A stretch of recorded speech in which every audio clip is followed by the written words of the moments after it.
start. Yeah. Ladies and gentlemen, welcome to episode 37 of the Tait Talks podcast. I'm the host, Tait Middleton. Today we have Sean Conway. Welcome, mate. How you going, mate? 37's a lucky number. I mean, Michael Johnson from the Dockers. Michael, that's your lucky number, is Yeah. it? Michael Johnson. Michael Johnson from the Dockers, man. Yeah, this is where we'll start. Yeah. Fuck yeah. Yeah. Don't give him shit in a kebab line. He'll knock you the fuck out, bro. I love Michael Johnson. He what, did he even play tournament games? Yeah, he'd probably be one of the greatest Dockers defenders of all time. He was pretty handy for a bit, but I can't remember him being like Longmuir style or... Well, what do you mean? I mean, he was a superstar backman. Who? Longmuir? Yeah. Forward? He went forward and back. No. Mate, we can pull this up. Justin Longmuir...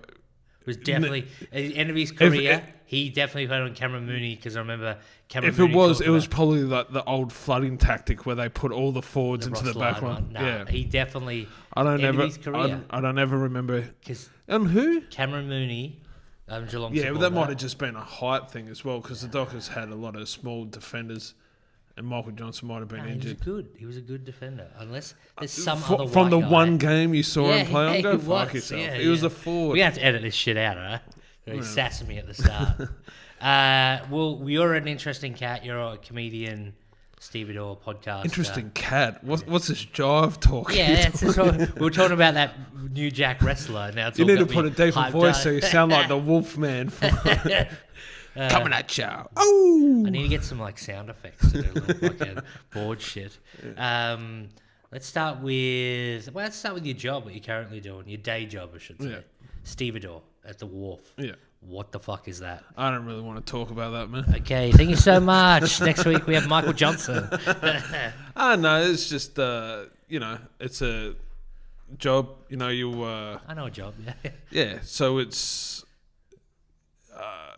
truck driving. You go on board the ship and unlash it, and so it's pretty cruisy as far as like dangerous jobs go. But so it's classed as a dangerous job. Yeah, especially now with COVID, it's like because it's a frontline work, and then you've got a lot of boats from all around the world coming into port. Yeah, so you got to all like wear masks and stuff. But I mean, it's lucky that we work around a lot of very experienced people. Yeah. But then Sometimes with no fault of their own, bad stuff can happen. Yeah. So were you guys on strike? Was it you or was it different? No, that was another company. Okay. Yeah. So you were still working. You've been all good. Yeah, different sort of cargo and stuff as well. So I do like container boxes. Yeah. And that was more like farming equipment and okay. big industrial sort of gear, car boats and stuff like that. I Scrap you metal. Guys just did the whole lot. No, that's a very dumb thing to say. We'll edit that part out. I'm quite offended that you can think I would do that sort of work, bro. Especially if the Longmuir thing is wrong as well. There will be a long pause. No, there might be one time that Longmuir got...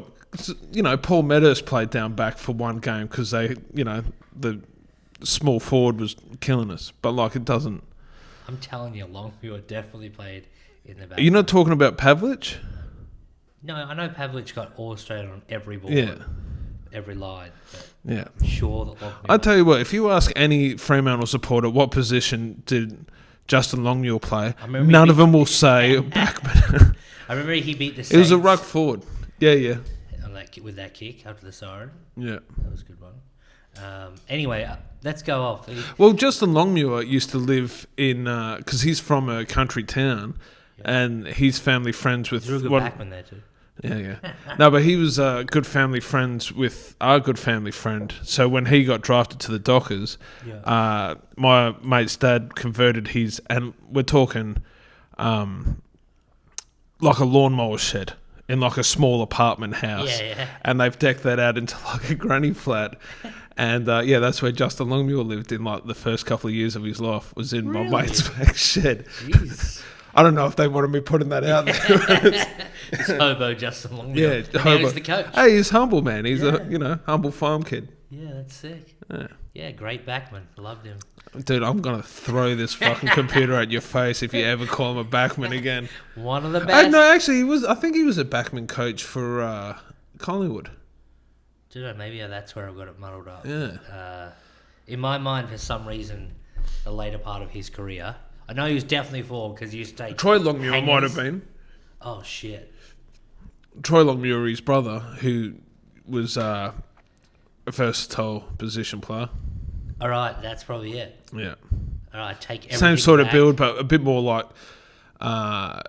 so Justin Longmuir was kind of built like Jared Roughhead, where Troy Longmuir was a bit more gangly, like a Jared Brennan type, real gangly and kind of real flexible and stuff like that. I'm going to say it's him. I did not know that. Hey, this is a mystery podcast. We got to the bottom of the mystery in the first 5 minutes, man. I did not even remember that there was two Longmuirs. Yeah. And then he went to Carlton, I think. He got traded to Carlton, yeah. There you go. Yeah. What do you play in when they beat Geelong in 2013? Yeah. Yeah. Would he been around then? No. I'm sure that cunt was playing back like that. No, that back line. Lee Spur would have been in that back. Michael Johnson. Tendai Mzungu. Yeah. Probably Mundy. Mundy was a backman then? Mundy started as a backman, yeah. Stephen Hill. Yeah, back flank. Anthony Grover, I think. Crowley was tagger.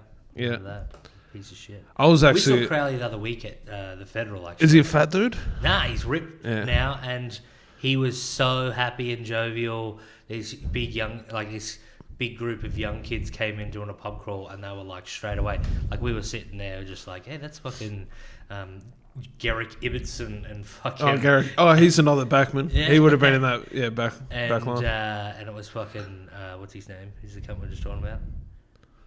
Crowley, yeah, Ryan Crowley. And he was just, they were just chatting to him, and he was just shaking hands, and he had a push-up off with one of them, and they were getting, Snapchat shit, and because they were doing, little fucking, challenges. Yeah. But yeah, he seems so nice. Yeah. He's smiling every time he walk past and chatting to everyone. I think you'd be hard pressed to find an AFL player with a bad personality. You reckon? Yeah, maybe. Depends. If you're at the pub and you're trying to impress a bunch of chicks and a group of dudes rock up and it's oh my God, it's Ryan Crowley. Yeah. You're gonna be boys. It'd be so strange. I wouldn't. I met Eddie Betts out at the casino, and he was the nicest dude, and his sister was there, and I was waiting to talk to him because I was all nervous because I'm a big Eddie Betts fan. Yeah. And then his sister was hey Eddie, I think someone wants a photo with you. And then he turns, he's hey man, what's going on? And that's nice. Yeah. I've heard a few stories of people who've met players and they've been an absolute fucking dick. I think it's just the time and the place, man. And it's also with everyone though too. If you met a fucking big time comic that you've always loved, it could easily go the way of it has. Fuck. It has, yeah. Yeah, who'd you meet? I'm not naming that. Well, you think they're going to hear the podcast? Yeah, but you don't ever go on the record. Bro. I've been sued for comedy, man. You never go on the record. Bro. You're one of the only people I know that has actually been sued. Yeah, that's fucked. No, there's which a few. We won't go into, but we can. But it was there's a couple of people who I thought their persona doesn't match their. Oh really? Yeah. Australian. One of the nicest American? people I met was Ari Shafir. Yep. Okay. And Tony Hinchcliffe was someone who lived up to his reputation. I've been a cunt. But in that loving sort of way, if that makes sense. Because he's always on. Yeah. Just ribbing people. I saw him at the Comedy Lounge, and seen Kill Tony twice live, one in Vancouver, one at the Comedy Lounge, Comedy Store, sorry. And amazing shows. But the coolest part of that is they're all outside. Have you been in the Comedy Store? Yeah. Yeah, so you know how all the comics are just outside, standing there? And man, you're if I wanted to kill them, man, that was do it right now. That was the craziest thing. I'm on my phone having a smoke, and Andrew Dice Clay is really? meter you away, A Dice man. And I'm it's It's like walking around Disneyland and seeing like, oh my God, it's Mickey Mouse. That's what it was. It's, Doug Benson was there. Kevin Nealon. Yeah. Man, it was... The only thing that I was disappointed about was the marquee. I was like, I won't go tomorrow because I've seen the marquee acts already. And then I rock up late the next night and it's like Joe Rogan, Joey Diaz, Ari Shaffir, and I'm like, oh man. Yeah, that's kicking the dick. Yeah. We had we went for... But, so I did see Dave Chappelle there at midnight, and he went on till about 1:30, 2 a.m, and it was the original room, which is about 200-seater. Yeah. There was about 20 people in there scattered. Yeah. And it was the best show. It was the same show I've seen. It was like... you could see that he was figuring it all out. Yeah. But it was the greatest show I've ever seen, man. Just like watching a dude in awe just do what he does. Yeah. To whatever was there. Yeah. And, smoking. He wasn't even... He was performing on the front table. Oh, really? And there's like a rail and he's just holding that. And there was like some weird drunk dude there that I don't think realised that he was talking to Dave Chappelle. And they're going on a tangent about aliens and all sorts of shit, man. Yeah. Yeah, it's a magical place. If if you're a comedy fan or even have done stand-up, to get there and just when we went there for 10 nights in a row. Yeah. And we were just watching, see some of the same fucking shows, obviously, stand up, but it's like special guest, and we're like, I wonder who that's going to be. Yeah. And then just Bill Burr just walks out. Yeah. But it's also it's like $15. A lot of people who you've never heard of. Oh, yeah. That are like Comedy Store regulars, and they're absolute beast. Yeah. And she's got a big profile now. Eleanor Kerrigan, she's the opener. She's just released her album and stuff. Yeah. I saw her, didn't know her from a bar of soap. Yeah. And she just came out and just started obliterating people. And I'm like, holy shit, man. She got a fan for life after that gig. That was, the greatest set I saw. Yeah. Yeah, it's fucking cool. That Ally McAfee, she opens for Joe Rogan Alice? now? I think it's Ellie. I have no idea. I could be wrong. We got Troy fucking Longmuir. Yeah. Justin mixed up, so I'm out of fucking names. Yeah, Ally McCann. Yeah, something like that. She, we saw her when I think she had just started to pick up. She was on 2 weeks later or 3 weeks later, she was on Joe Rogan and stuff. What year was this? 2019. 2019. Oh, okay. Yeah, but I swear after that, she was working at the Comedy Store. She they all do. Yeah, she took us to our seats and shit, and then just, we got a regular fucking works here, blah, blah, up on the stage. I'm like, hey, it's that fucking chick. Yeah. And then my buddy who's listens to every podcast is like, she's going to be massive. This chick is she opened for Joe Rogan a few weeks ago, blah, blah, and then all of a sudden she's on the show. Yeah. Well, I was there in 2017. Yeah. And I thought she could do Australian tour and sell out 100-seater, 200-seater venues. Yeah. Just based on her Kill Tony reputation alone. Yeah, she started there, didn't she? But they all do. They all work the door. My mate who lives over there, Ari Manis, he works. I'm not sure if he still works there, but he's getting really big now. Yeah. American? Yeah. Yeah. A couple of Australians over there. I can't think of his name, but he was in the... they have the roast battles. Yeah. Yeah. I can't think of his name. He's Sydney comic. Yeah. Did you do any stand-up when you were there? Yeah, I did the Comedy Store. Oh, really? Yeah. Sweet. Bombed. Really? Which room? The Belly. It was a potluck on a Monday. Okay, yeah. And then I went and did La Jolla Comedy Store. And just the... listen to on podcasts and this whole awe of the place was really overwhelming. And ate a dick both nights, man. Really? But when I was at the Comedy Lounge and I was the Comedy Store and I was bombing, I was just 3. 3, okay. And I'm just like, hey man, I'm doing exactly what Steve Martin did in this room. 50 years, I'm bombing at the Comedy Lounge, Comedy Store. So I did that. The Ice House was an awesome room. met Joel Jimenez there from Kill Tony, and then got to tour with him with the Tony Kill Tony tour. Yeah. So that was good. Joel, the drummer. The drummer. Yeah. Really good. He's not actually, because they're in Austin now, so. Yeah. Are they? I don't know. No, I don't know if he's in band. Austin.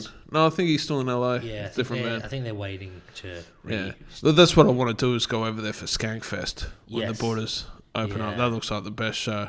Yeah. Yeah, I was literally listening to Legion of Skanks before you came. Yeah. Yeah. The roast of Joel, Louis J. Gomez. Whatever the last one was. I missed that one. I'm just going to watch it, actually. Yeah.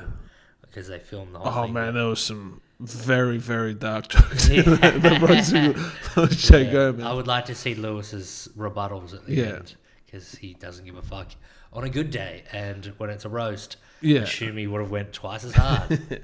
The roast of Rich Voss, I don't know if you've seen that, is so fucking good. Who was the host? His wife, Bonnie McFarlane. Yep. I think I have, but You watch it again. It's some of the shit. Because I think you had to buy it, right? It's on YouTube now, full. Okay. Yeah. And it's because it's at the Comedy Cellar. Yeah. And I think I've seen it, and it's like Jim Norton, McFarlane. Yeah, Colin Quinn, all those fucking old guys. Who's the other one? Bobby Lee. No, Bobby Lee. Yeah, Bobby Kelly. Bobby Kelly. Yeah. But it's some of the shit is just fucked. Like they just don't. Well, they need to like remaster the old Tough Crowd.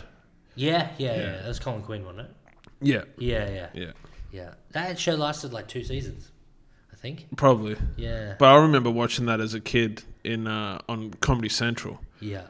And we're like, man, these comedians are rough. How old were you when you started comedy? 26. Yeah. You're 37?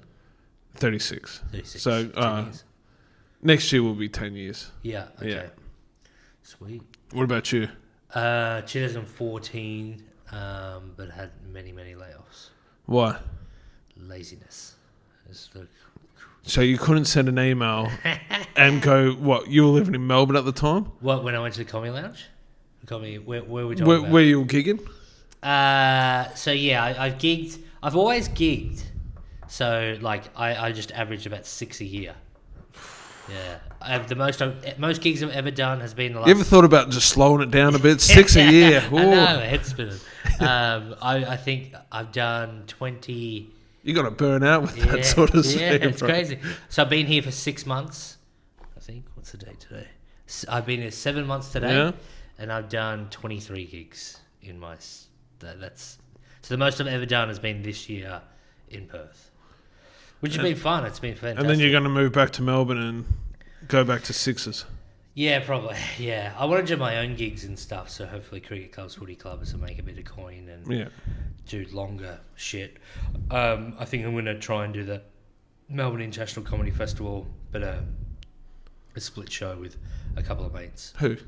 Who are these people? Cody Jones and one of his buddies. I can't remember. Don't do it with Cody Jones.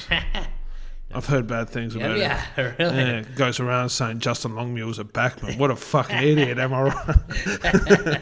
Yeah, that's exactly what he told me, yeah. Fuck Cody Jones. Don't believe a goddamn word that sucker says. So, yeah, I've definitely got the comedy bug back and the most, I guess. And I've started to do a lot more. Well, how would you compare the two scenes? Well, this is the thing. I actually haven't done the Melbourne comedy scene properly. So I've done like one outer skirts of Melbourne, and then the rest has been rural. It was called Fish Face Comedy in Fitzroy.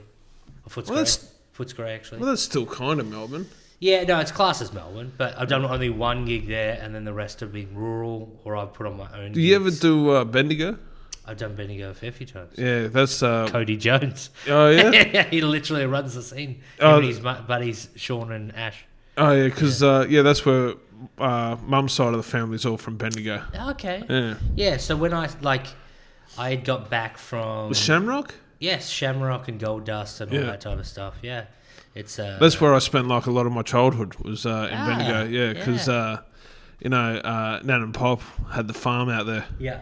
So like every Christmas go over there, for like 6 weeks. Yeah. So my buddies, Sean fucking Cody, as you know him so well, and Ash, filthy fucking rat. And they decided to put they wanted to do comedy, and there was no comedy scene, and they started doing it. They even had like the Bendigo Comedy Festival. Then COVID fucked it. They had, and it's pretty cool. Like Thursday nights, they get like Dave O'Neill and fucking Chris Wainhouse. Some other fucking big names I can't remember. I think Emma Holland was up there. She was a runner-up at Raw 2 years ago and all that shit. It's pretty. They've done. So really you had Dave O'Neill, Chris Wainhouse, and then a Raw comedy. Wow, the sky's the limit. Flavour of the month. I just can't remember any of the fucking other ones. Sammy Shah ever been up there? Who? Sammy Shah, Mike G. They're all Perth. Oh, okay. Perth acts. I have no idea. They probably have. It's just the ones that I've been on. I don't know about Sammy Shah because he's like morning radio. Oh, okay. Yeah. So I know that was like one of the stories is that like all the radio host comedians are all fighting to be on the first half. Oh. So they can go home and go to bed. Yeah, because they're going to go like 4. Yeah. I have one of the other comics here. Stop hitting that. It's got to be on the podcast. One of the other comics the other day, like one of the pros here, was telling me about like the difference in scenes of Melbourne and Sydney, which was quite interesting. So you reckon Sydney's jokes, Melbourne's spinning a yarn, is how he puts it. Yeah, I suppose. A lot of loud noises instead of punchlines. Yeah. That's pretty much my style. What's the deal with this bread? Jerry Seinfeld. Great backman. Yeah. No, it's going to be interesting going back. No, Melbourne is just like, you got to be on. Like, it's an industry city. Yeah. So, that's the opinion that I'd have. Where there's a lot more working class in Sydney. Yes, okay. So, yeah. Yeah, I reckon that's probably more my bag. But I mean, I'm just going to go back and try and make the contacts like I made here. I know a lot more people out there off the top of the bat type thing, but I suppose I don't have any, like, no one knows that I can tell jokes or get a laugh. Hey, well, this took a really sad turn, bro. Oh, no. Nobody knows me. Yeah. Why am I even moving there? I've come to that realization. I'm like, I got to stay here and know all the Well, your doctor's mum's place. over there. Why don't you just fly your mum over here? Get a couple of gigs running. You know? Just get her. She can be like the Mitzi of the fucking... comedy-wise, so you went to the States. Yeah. You did... Well, I suppose you'd never been... Wait, sorry. You started... What year was it? 2012. 12, okay. So you've been doing comedy for 5 years when you went over to the States. Yeah. Yeah. But it's weird that at every point of the year that I've been doing comedy, felt like I'm the best I've ever been. And then you look back and it's just like, oh, you stunk, bro. You know, and you walk, they call it Perth Swagger. Yeah, okay. Because it's easier to get like good big spots here. Yes. And then, that, yeah. And then there's a few people who have like been notorious Perth Swaggers where they go in there and just eat a big bowl of shit in like pro rooms and stuff. Oh, so they've gone from here to the East Coast. Yeah, okay. Yeah, I reckon that may have been and the they're case. all like riding on their resumes, which to some degree I was as well. Yeah. But, you know, I was insecure about it. Yes. Wait, so you how many states have you done stand-up in Australia? I've done everywhere except Cairns, ACT and Tassie. Yeah, okay. Yeah. ACT I wouldn't bother. Well, it's just a bucket list to knock it off, you know. What do you reckon? What's fucking Queensland like? I like it. Yeah, you know, I've heard it's pretty rough. Yeah, but they're kind of fun. Yeah, I mean, you like to chat with the audience and you're loud and like if you know, and say salamander a lot. Yeah, that was a great bit. I'll post that online later. But it's I don't know whether it's just more of a working class area where Yeah, it definitely would be. Melbourne and Sydney are very suit and tie sort of venues. Yeah. Yeah. How many gigs? How long were you in the States for? A month. Yeah. So I did LA, then went to Vegas, did a show at a strip club there. That was really good. Oh. I'm looking forward to going back because I got a few mates over there. Yeah. Then went to Atlanta, and Atlanta was the best scene by far. You know, just hot rooms, killer acts, good audiences, like just in like great venues and stuff. So I did a week in Atlanta, gigged every night, and only bombed once because I was doing the same set. And the audience was just full of the comedians who had seen me like the whole week. So it's always gonna fucking happen in that. So how many gigs do you reckon you would have done in a month? Oh, I couldn't tell you. A few. Yeah. You know. But would you like to live in the States if given the opportunity? Yeah, in a second. Yeah, okay. Yeah. Which do you know which state? I was going to say Atlanta, but maybe Texas. Yes, Austin, the weather it's all going out. Yeah, I think Austin, just Texas in general. It's just it's a state, it's a country within a state, you know, so like Austin has its, would be like the Melbourne comedy scene. Yeah. Then Houston would be, you know, Sydney or whatever, and then you got like El Paso, which has like a good comedy scene. San Antonio's got a good comedy scene. Yeah. And, you know, you could drive there and not have anyone know who the fuck you are. Yeah, okay. Yeah, which, if you want to be a serial killer and a comedian, perfect. Texas. The Ted Bundy of comedy, Sean Conway. Yeah, that's fucking sick. Yeah, it's just like I've looked at visas. Like, so I lived in the UK. Yeah, it's just hard because it's like my age is creeping up on me. So, need to find me a wife, a green card baby. Yeah. That's the way to go. Get a fucking green card. Nah, for real, baby. I love you. Yeah, it's fucking. I think America would. I would really love to live there, but I just don't have any qualifications to get me there. It's one of the harder countries to get. I've lived in the UK, I've lived in Canada, but America's it was just fun going into LA for that short 10 days, and there was even open mics and stuff that started at like 4 o'clock in the afternoon, and like, so it's just everywhere, you know. It's like, holy shit. I think once you're in the scene and you'll find it'd be a cool experience to like live in LA and stuff and do the you know, you also got to be a real self-made man to like make it in LA. Like, you got to hustle hard. Yes. You know, like, there's so many other people doing it. Yeah, you can't just depend on other people to survive. Like, you got to make shit happen. Yeah, it's pretty. But it seems to be one of those places. If you had the drive, the push, and the talent, that's the fucking main one that you could essentially be doing a gig and someone big is like, I really like that. Do you want to open for me? And you're like, I opened for Tom Segura or fucking Bert or blah blah. Like, that's the incredible. But they also hate that as well, because it's a lot of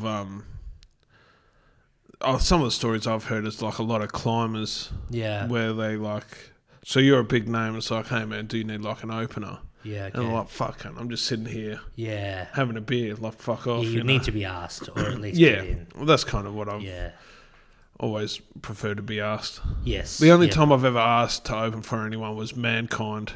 Mankind? Yeah, Mankind. The wrestler, Mick Foley. Yeah. And then he brought out another wrestler who was way better to be the opening act. Something Frost or Snow or something. Yeah. Wait. Comedy or wrestling? It was storytelling. Oh, okay. Yeah. And one of the greatest like storytelling comedy shows. Yeah. It was the Hell in the Cell tour. Okay. So he just did like an hour-long show talking about this famous wrestling match that he had with The Undertaker called the Hell in the Cell Is he the flannel, like the... He wore like the leather belt mask. Yeah. And like, white business suit with like brown... there's a whole... Is he a long-haired dude now with like... And he wears a lot He looks like Father Christmas. Yeah. But... Is this in the States? Yeah. Yeah. It's Mankind. One of the greatest wrestlers of all time. Yeah, I thought he might be in here with Troy and Oh, Justin Longmuir. the gig was here. Yeah, that's yeah. I thought you were like, wait, are you talking about EFW? Is that what you're talking about? No, WWE wrestler Mankind. Yeah. And he was here. Yeah, the Subiaco Art Centre. That's interesting. So he's just branched out to do like... Well, him and Brendan Burns... Yes, that is a man who I'm desperate to see do stand-up live. Don't know if he does it anymore. Brendan Burns? Yeah, is he still going? Yeah, because he does a wrestling show. Like, is that what was he here? Yeah, no, Brendan Burns is a comedian first and foremost. Yes, and very then, good comedian. everything else is just everything else. Yeah, okay. Because I remember Edinburgh, he was doing a wrestling show with someone. Yeah, Mick Foley. Oh, okay, so it's that one. Okay, so that was 2015 when I was there. So I don't know. Yeah, it'd be around that time, yeah. So this was what, maybe 2019, 2018 when this show went? Yeah. We've lost like 2 years, 3 years to this fucking COVID shit. Yeah, it's fucked. That last night when you were like, 2019. No, we're past that. Yeah. Yeah, it's fucked. No, that was, if you watch, there's a wrestling movie about like a chick from England who becomes a wrestler. Wrestling in the Family or something like that. It's like got Nick Frost in it and Stephen Merchant. And it's about a chick that gets into the WWE. Is her family all wrestlers and she's the only one that gets in? Yeah, that's the one. And Brendan Burns is in it as like a referee. Yeah. He's brilliant. He's so good. Yeah. I think the last special I saw was... And nice dude, man. Like, he'll come and talk to you. And, like, I remember... This is when I was first starting out. And you could tell, like, real deal sort of comedians who like other comedians sort of thing. So we did Perth Comedy Festival that used to be, like, Mount Lawley Bowls Club. And it was me and, like, a bunch of open micers at the time.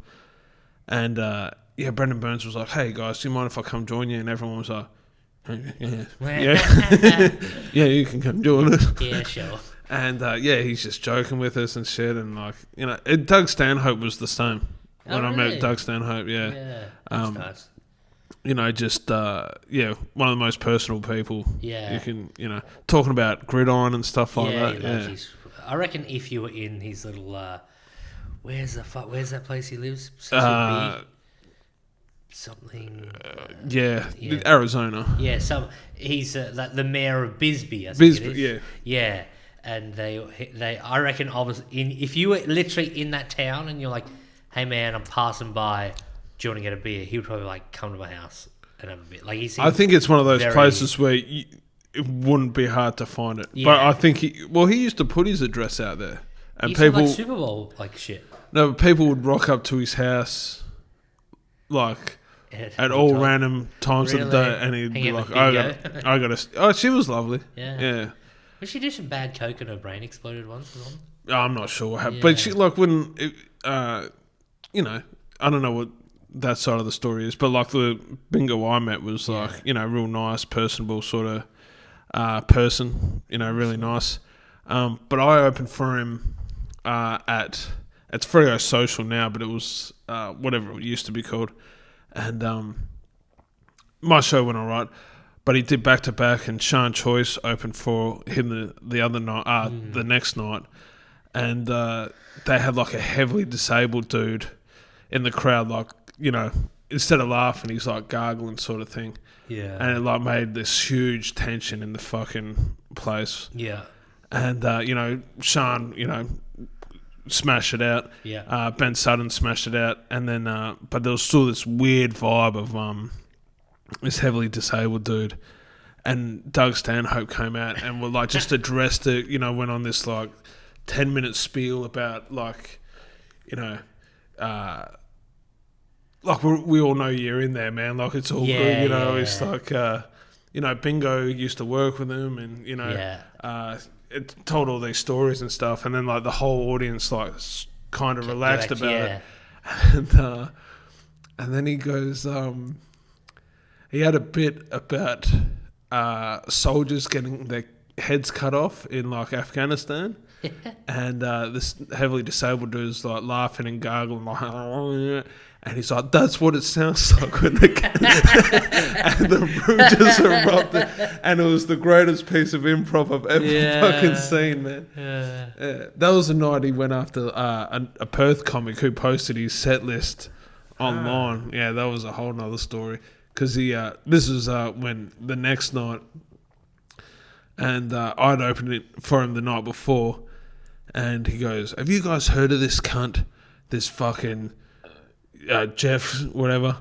And but there was like a pause between him saying, do you know this cunt, and the name of the person he was naming, and it felt like an hour, like I started sweating, like, what the fuck did I do? I thought it was going to be me, you know? Yeah. And then when he said, my mate, I was just like, whew.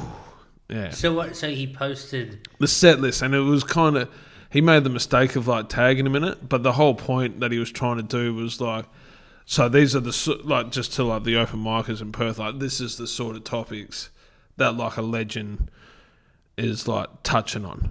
Okay, yeah. So it was actually fucking his set list, or fucking. Yeah, so he watched him the night before, and he was just like, he would talk about, soldiers decapitated, and he'd like soldiers decapitated, and go through the list of stuff. Yeah, but is old mate still on the scene? The one who did the... Yeah, not as much as he should be. Yeah. Okay. Yeah. Interesting. Yeah. I mean, it's just shit you just don't know, I guess, and then think it doesn't mean anything, and then you decide to put it on social media, like every fucking dumb cunt these days. With he wrote like a huge apology to him and stuff, and then Doug Stanhope wrote, man, I didn't really give a fuck. he lost interest at that point. He's probably on my bucket list to see. Man, it was before he just goes off and quit. I can see him just. Oh, mine is David Tell. Yeah, okay. David Tell and Joey Diaz. Yeah, so Joey Diaz. Yeah, I think Joey Diaz live would just be an absolute. Yeah. Just a huge vibe. Especially, so like, I think I saw him at his fucking. He's probably bigger now, but they reckon he was just like crushing the comedy like store all the time, every night. My mate's like, that was his main bucket list type of guy. Mine was probably Tom Segura. I think I've still got 3 tickets of Tom Segura of shows that he never came to Perth for. Every time he said he was coming to Perth, he's cancelled the show. So really? Yeah, they said you can go get a refund. It's like, no, this might be worth something. Yeah, it might come one day. Who else is another bucket list comedian? Norm Macdonald was, which sucks. Yeah. Robin Williams would have been definitely one of mine. He wasn't really doing much stand-up though. Yeah, This is getting a very niche and nerdy podcast now. Let's change the subject. Yeah. Oh, you want to have a break and have a quick smoke? Yeah, mate. I'll start smoking. Yeah. And we are back. Apparently, Sean's putting on a bet for something. Yeah, let's put on a bet for to just make this like a really fun podcast. See if we win. Okay. What are we putting on? 10 grand? Fucking when's the next race? And then I'll be putting money on Tim Zoo tonight. I wouldn't. Why? Because it's like $1.01. Oh. So you'd put $10 on to win 10 cents. Why the fuck? Every time he fights. Nah. He's the fuck. He's going to be like the. He's in his own league. Yeah, he's next to jump. Here we go. Takeshi. Okay. Oh, Bendigo. Uno. He's a good one. So welcome to the betting podcast. So we're going to put $5 on number 3. Yep. For the 3 in Michael Johnson. Yep. And then we're going to put the 7, because this is false alarm. Ooh. False alarm and mechanical. Yep. What are they paying? So false alarm number 7 is paying $6.50. So yeah, there we go. See how that goes. All right. So we'll end the podcast with us checking whether we won. Justin Longmuir is in fact, according to Wikipedia, ruck forward, positions forward/ruckman. Yeah. Originally from West Perth. Yeah. But West Perth Troy? has a... What's that? Troy. Oh, is he? Troy was more like a medium-sized forward, but he was about the same height as his brother. There's got to be some cunt that played the back line. There's plenty. Anyway. Yeah, there's plenty of them. Yeah, it's literally fucking... I'm not denying that Fremantle have had a backman. Yeah, true. Yes, okay. What were we talking about? Stand-up. We were talking anything about you want. niche fucking... Anything you want to talk about, man. Okay. Far away. Let's just jump into your podcast. No, let's not talk about that. Okay, so let's go back to Justin Longmuir's dad. Yeah. I do a podcast. It's been on break for a while, but Goat King Rotors Club, which was based on Hunter S. Thompson. Okay. I don't know. No. What? We might have to close that window. Yeah. Hunter S. Thompson? Yeah, so I don't know if you ever saw the Hunter S. Thompson diet. Diet? Yeah. Yeah. Yes. Cocaine, and Shivers Regal. Should I get it up and read it off? Yeah. Well, I keep fucking up this microphone. That's what you get when you pay first time. $16 for this fucking is this the piece Kmart of one? Shit. It's from Mega Music just down the road in Murray. Okay. But $16, you're not really going to get a... Do you have the road ones? Yeah. Yeah, there's those ones. Hunter S. Yeah, so Hunter S. Thompson his drink of choice was Shivers Regal, and we started out calling ourselves the Shivers Regal Writers Club, and would drink Shivers Regal and write stories, like little fictional stories. Yeah. And then we realised Shivers Regal tastes like shit. It does, yeah. And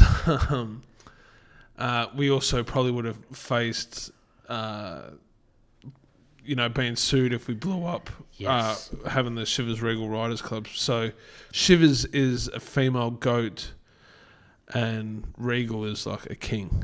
Oh. So it's like Goat King Writers Club. That's fucking... I never would have picked that. Just to start what the diet is that you were talking about. 3 p.m. he would wake up. 3:05 you have Shivers Regal with the morning papers and some Dunhills. I assume that's smokes. Yeah. 3:45 he had cocaine. 3:50 another glass of Shivers, another Dunhill. 4:05 p.m. first cup of coffee. So he's already had 2 fucking glasses. At this point, the coffee would only be for taste. Yeah, and a fucking line of Coke, right? I tell you what, that is a motivational breakfast. Coke and fucking coffee. Yeah. 4:05 first cup of coffee and a Dunhill. You know what it would do? It'd stop you from having coffee shits in the morning. I think the cocaine might fucking do that though, wouldn't it? No, it'd make you constipated. 4:15 more cocaine. 4:16 orange juice and a Dunhill. 4:30 cocaine. 4:54 cocaine. 5:05 cocaine. 5:11 a coffee and some Dunhills. 5:30 more ice in the Shivers. 5:45 cocaine. 6 o'clock grass to take the edge off the day. Okay, yeah. Yeah, a bit of weed. Yeah. 7:05 Woody Creek Tavern for lunch. Heineken, 2 margaritas, coleslaw, a taco salad, a double order of fried onion rings, carrot cake, ice cream, a bean fritter, Dunhills, another Heineken, cocaine for the ride home, a snow cone, a glass of shredded ice over which poured 3 to 4 jiggers of Shivers. Yeah. He just had a Slurpee of fucking Shivers Regal. Yeah. 9 p.m. Start snorting cocaine. Seriously. Holy shit. That was my favourite line. Yeah, seriously. 10 p.m. drops acid. 11 p.m. chartreuse. I don't know. Chartreuse? Yes, whatever that is. I think chartreuse is the orange flavoured liqueur. Okay. I think. More cocaine and grass. So he's just fucking 11:30 cocaine. So it's midnight. But if you're on so much coke and then you do acid, that must be like very violent sort of visions. He was a man. Like the walls are coming at you, but like it's like Freddy Krueger coming. Yeah, because he's writing juice apparently. Yeah. Midnight, Hunter S. Thompson is ready to write, and then 12:05 to 6 a.m. back to his orange liquor, cocaine, grass, shivers, coffee, Heineken, clove cigarettes, grapefruit, being healthy, I like it. Dunhill's orange juice, gin. I think citrus has something to do with acid as well. That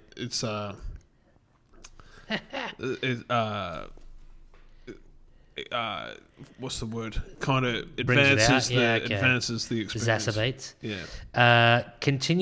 This is a weird one. So he's orange juice and gin, and then continuous pornographic movies. So Yeah. he just got his dick hard and just beat Well, off.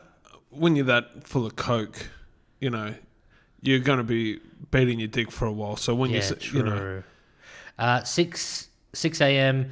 the hot tub champagne, Dove bars, and fettuccine alfredo. 8 a.m.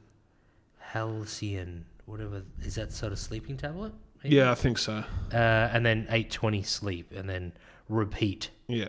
So that guy did a year's worth of a lifetime's worth of drugs and drinking in a day. Yeah. How old was he when he died?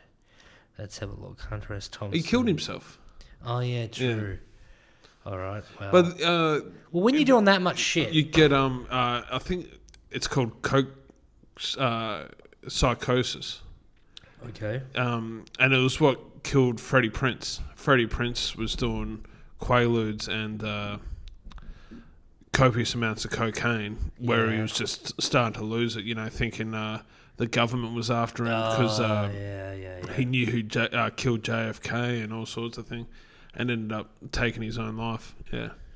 Jesus. So only little bits of coke, a little Sniff, bumps, a little sniff. You know, that's what you got the pinky for. That's Some people have big ass pinkies though. I got a little dainty one, but like some motherfuckers have a literal shoehorn for a fucking little finger. If you got big fingers, you probably I don't know. Well, they have that. I don't know if you remember the movie Cruel Intentions. I always thought it was cool. She had like a crucifix. Is it Michelle Gellar? Her character had a crucifix. Yeah. Like a fat crucifix, and it's full of cocaine. You would unwind it and have like it looked like a bubbles sort of stick. Yeah. You should pull it out and keep going. Fuck it. It's just that's one thing that has blown my mind. When I was in Canada and shit like that, cocaine is very prevalent. Yeah. Super cheap. A lot of people do it, and then hearing people that do it here in Australia, and it's $100 in Canada, I believe, and around the $350 to $400. Yeah, it's not great here either. That is mind-boggling. Like that someone would spend that much money. You do it in Vegas, and it's like not that far from like South America, and that stuff is apparently pretty good. Yeah. It was pretty good apparently. And then you Hunter S. Thompson would give a big thumbs up. And then you do stuff in Australia, and it just feels like glass. Apparently. Yeah, okay, yeah. Allegedly. Because it's all cut up and shit with all God knows what. So, fuck. You know, you're more likely to get hay fever than, you know, a buzz. Yeah, that's... But people still do it. I mean, it'd be interesting doing your stevedore type stuff because the drugs have to come through there in some capacity, surely. Possibly, but like you got customs is right with us. Yeah. So I mean, they don't go through every container, do they? No. The percentage would be remarkably low, I assume. I mean, you're making a lot of wild accusations, mate. Like you think I know Welcome to the podcast. You got a big flashlight on me now. You know, I mean, mathematics. Well, there was a documentary I was watching. I can't think what the name's. It was called Bad Sports. It was a Netflix doco, and I can't think of his name, but how this hasn't been turned into a movie, I'll never know. So he was like a rat bag sort of dude from the south, like adrenaline junkie, and he brought an old race car and was just smashing it. Like, and this is like 60, 70, so that sort of shape, not like an F1 sort of car, but what F1 cars became, right? And fanging it out, and then he fucked up the gearbox, and it was like, oh, you're gonna have to spend 30 grand on a new gearbox, and he's like, fuck. So what he'd do, he went, he'd bring tugboats to South America, get all the weed, and then bring it back, and then Ronald Reagan did his war on drugs. Yeah. And so what he did, he got container ships like the one that I work on, and at the bottom, they have water to like even it out. At sea. So it doesn't. So what he did was he's put a wall underneath the bottom of the ship. Put all the weed on under that wall. And then put the water on top of it, you know, and you're talking tons, you know, tons and tons on like you know, you're talking about 300 meter ships, you know. And what it was for was like when customs come in and they open up the hatch and they just see all water down there, they wouldn't think twice of it. You've seen in Contraband, I don't know if you've ever seen that, no, I don't. I know of the movie. I haven't seen it. And but it all came undone when someone died doing it because water got into the weed and rotted all the weed, which causes methane gas. So when the dude was welding to get it off, it just fuck. But man, like, so he was like winning. Like he was winning races. Like, oh really? Like he was like top of like what he was doing. Like Porsche kept coming out, and Porsche kept coming out with like more advanced stuff and more advanced stuff, and their races still couldn't beat this dude. And it was just like he was just that dude who was like a full adrenaline junkie. I can't believe it hasn't been turned into a movie. It was one of the best docos I've seen. It's sick. Might have to have a look at it. Yeah. Going back to fucking your podcast, which we veered off to Hunter S. Thompson. Yeah. What are you guys doing? What do you mean? So what's your podcast? We're gonna change it up a bit, but what it was I'll draw a picture of my story. Okay. I'd show it to my mate, and he'd kind of try to guess what my story was about. But I'm a terrible fucking drawer, you know. So it's like a Pictionary story. Well, it was because I used to do it with Nathan Hull, who's like an awesome writer, and his brother's like a published author and stuff like that, and he's an amazing painter. And so he would do like these awesome pieces of art, and I'm doing glorified stick figures, you know what I mean? Like, and then we would do the stories, which kind of had like a horror element, a little bit of horror element to it, but more comedic and stuff. So we'd both do that, and then we'd do a 99-word challenge where we'd have one jar of characters and one jar of locations. And then each week we'd randomly draw it out, so it'd be like a nun in a sausage factory, and you'd have to write a story about a nun in a sausage factory in 99 words, and then we'd let the audience send in their artwork and their stories based on like a nun in a sausage factory. So we've written a book. We're waiting for like funding to release like a zine to release that, flog it out everywhere. So it's a pretty interesting idea. Oh, you know, I'm an interesting guy with interesting ideas. Was it your idea? What? The podcast? Yeah, well, we kind of got drunk and we're talking about how we should do it and stuff. So you obviously like writing and stuff. So that's what fucking got you on. Well, it's kind of weird where it's like you got no idea what you're going to write about. Same with comedy. And there's a book, The Art of War, where one of the things that stood out, I think it's The War on Art. I think it's The War on Art. And it's like each page is a different motivational quote sort of thing. And one of the things was to like paraphrase was like, are you inspired when you write, or you write when you're inspired? And it's like, I write when I'm inspired, and I'm inspired 9 a.m. every morning, which kind of means when I sit at the computer, something's fucking coming. You know, whether it's good or bad, something's coming. There's a salamander coming. That's kind of how it is, man. You got Yeah, so if you put the work in, Yeah. like you're sitting around in your car thinking of jokes and stuff. Jokes come, but then when you're writing it, you see the bit and you're thinking at the same time where everything comes together. So, you can write some of your best jokes and that. You can also write some of the most horrendous nonsense that shouldn't even be seen by anyone else in the public. Has any of that stuff ever turned into a joke on stage, or is it just too far? What do you mean? The stories and stuff that you've written. Nah. We did it at Fringe. We did a live version of it at Fringe, and that got like a good response. And stuff, because you kind of have to explain what it is. You can't just go up cold, read stories, and people will be like, "Wow, this is," poetry or something. Yeah, but no, it was it was fun, and then turned into an animated movie. That's winning a few awards and stuff. A bunch of the short 99-word stories. We turned into a animated movie called Man on the Moon. Which is, I think it's in San Francisco at the moment doing a festival. Yeah. What? Yeah. Why didn't we fucking start with this? Well, you didn't ask. Yeah, wow. An hour in. Yeah. Wait, so is that one of your stories that got animated, or is it a collective? So my story, the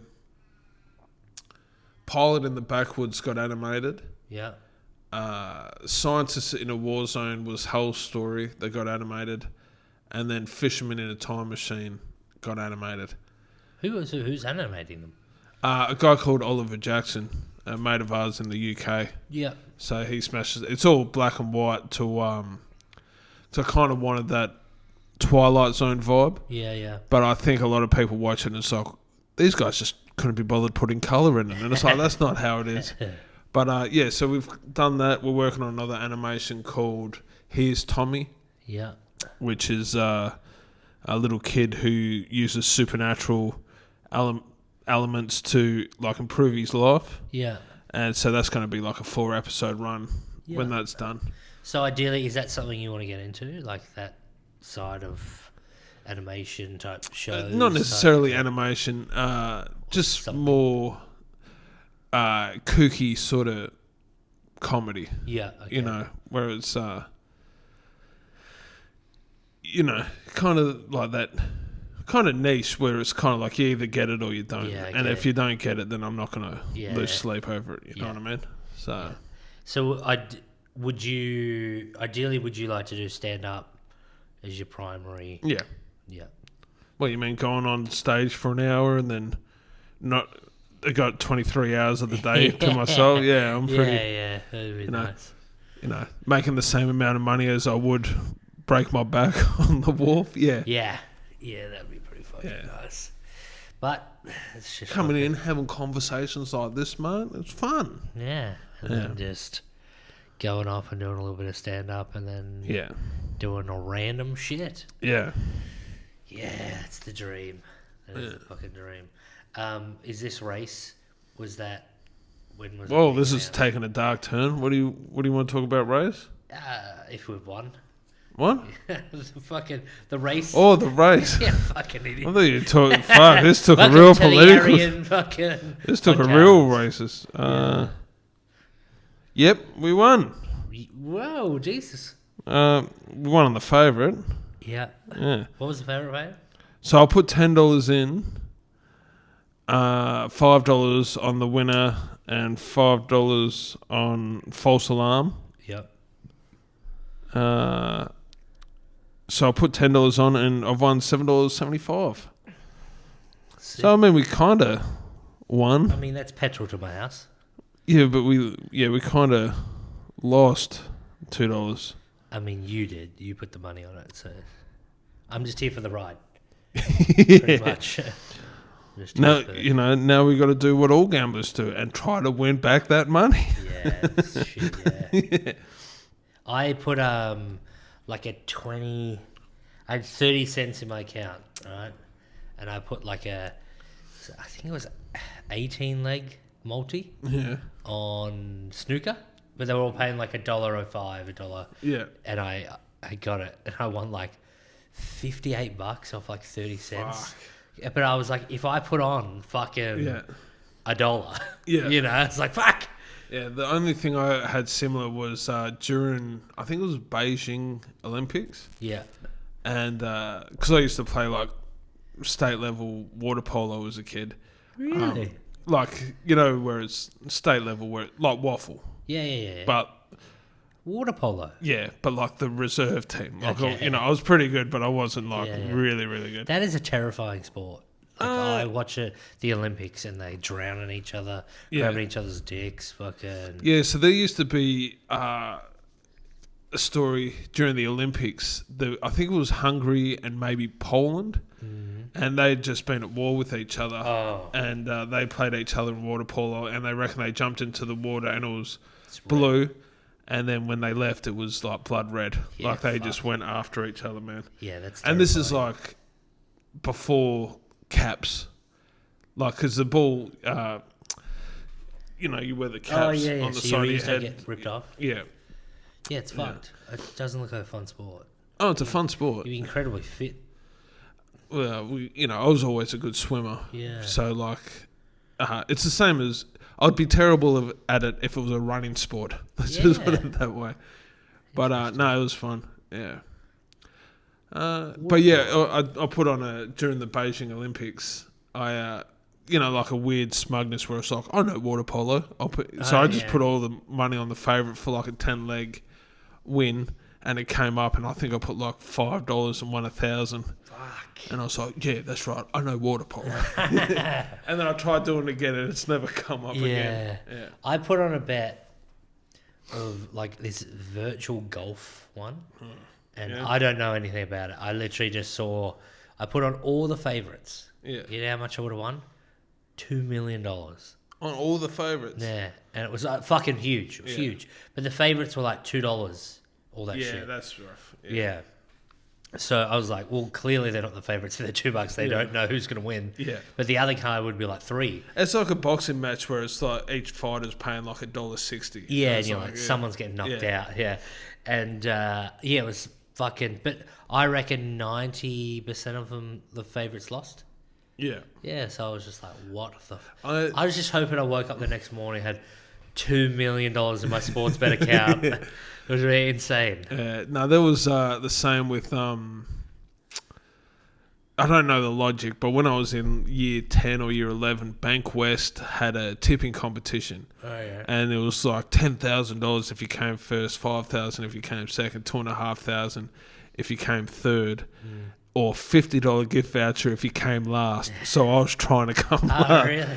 And which trying to lose is just as hard as trying to win. But they could win, but they won't. In a tipping competition. So I was going against the favourites, and there was one round where all upsets. Yeah. And I got 8 out of 8, and I won like a $50 Bankwest gift card, and I'm like, it came off. And then everyone's looking at me like a weirdo, like, how the fuck did you get? Because I was trying to lose. Yeah, you're like, there's two things I know in life: tipping, the outsider, and water polo. Yeah. Yeah. Fuck. Yeah. No. The other one I had, the other big win I had was put in. I think I put like $50 on Danny Green to knock out Roy Jones Jr. in the first round. Yeah, Fuck, like just a stupid fucking. I had too much money. Yeah. Sort of bet, and that got up. And I think that was paying like, something ridiculous, like 21 to 1. Fuck. Yeah, so that sorted out my night. Yeah, you have the fucking Hunter S. Thompson night for that. Yeah. It's sick. You've got a gig coming up. What's a Hard Yakka? Yeah, Hardjacker comedy show. Yeah. So the whole point of that is to help raise money for Art vs Depression, which is a organisation in Gosnells. Yeah. And they help at-risk youth through like art and like self-empowerment. Yeah. And stuff like that. They've got like a cafe out there called Courage Cafe, which they do like boss-ass coffee, and all their walls are all graffitied up, and it's a real sick little place. Yeah. And they're just releasing their merch. Oh. They've got like this hat. Yeah. is not one of their hats. It's, Yeah. it's another hat. It's another hat. Yeah. But they got like a really cool hat and that I usually wear. The one that I wore last night with the koala I was too bears. busy staring at your red shoes. Oh, thanks, man. Yeah. And no, so they've released all their new merch and they got like really high quality killer gear, and all the money they make from that goes back into art versus depression and, you know, helping at-risk youth. So yeah, and plus the dude that runs it, Gracie's like a really like top dude. Yeah. How did you get involved with them? Oh, well, they used to be, I'm gonna fuck it up, but they used to be at, I think it was Gosnell's Market. I think it might be one of the other suburbs, but they used to be based in the markets. Yeah. And I just remember coming across them, and just thought, because what they did was they made helping the community look cool. Like they got cool products, they do cool things, where it's not like a really churchy sort of feel. It's like, no, like this is our community and we look after our own sort of thing. So, so I always wanted to do gigs for them and couldn't really figure out how I was going to do it. And now that we've got the Hard Jacket Comedy Show, they're the first ones that we called up. Yeah. Yeah. Hard Yak is on the 27th. 7th. Yeah. It's coming up. Yes. So that's going to be a live show. It'll be like 2/3 of a live show with a podcast interview with Gracie talking about, you know, all things goofy. Yeah, okay. You know, what he thinks of the Hunter S. Thompson diet. Has he ever done it? Yeah, okay. We'll probably put a bet on. Sweet. Yeah.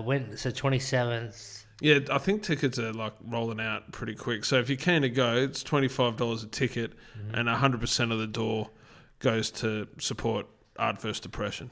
And you got Squirrely, yourself, and John Pinder. Yeah. 3 killers. Yeah. 2 killers and 1 eye candy. Yeah, okay. I'll let you guys decide which one. I'm just trying to think. I think we're fucking... Am I boring you? Is this why you're trying to wrap it up? I think so, yeah. Really? I've got bits to do. We've already Let's delete this and start again.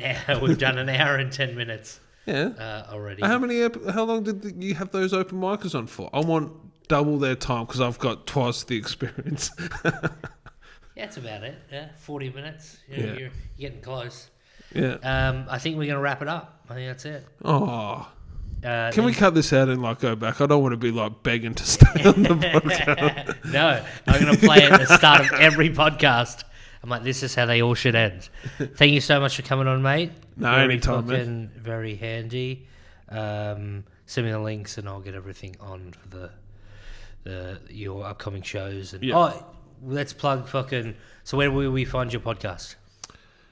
So all our stuff is Goat King WC on like Instagram, YouTube. I think it might have changed to Sean Conway because I fucked up the email and then it kind of like reshuffled itself. So I might have to change that. Facebook, Instagram, YouTube, and then my stuff is Total Conway across everything. Yeah. And then Hard Jacker, you can either find it at the Hard Jacker Comedy Show. So it's Hard Jacker Comedy on Instagram and Facebook. Yeah. And the ticket link is on our Facebook. Plus, also go check out Art vs. Depression. Yeah. Is it on Eventbrite? Yeah. Okay. So Hard Jacker Comedy on Eventbrite if you suckers want to go. Yeah. Hard Jacker Comedy Show.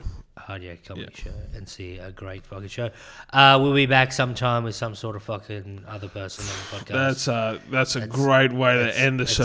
This might be back. It might not be back. Pending heart attack coming up, so we don't know. You still got like the Chinese belly. Is that why you're tired? You got from the Chinese we had last night? Yeah, it was a big feed. Thank you. Yeah. Thank you so much for paying for that too. Nah, I'm all... All right, I'm clicking the button off. Goodbye, people. Catch you guys. Yeah, see yous. Thanks for sticking around.